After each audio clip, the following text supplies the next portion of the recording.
Hello everyone, in this video we will create one macro to compare two sheets and generate one report with differences.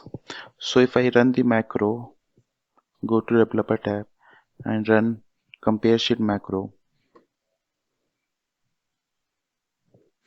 it will highlight all the differences in main and other sheet and give us the report with their differences. So now let me go to my Visual Basic editor to write some code.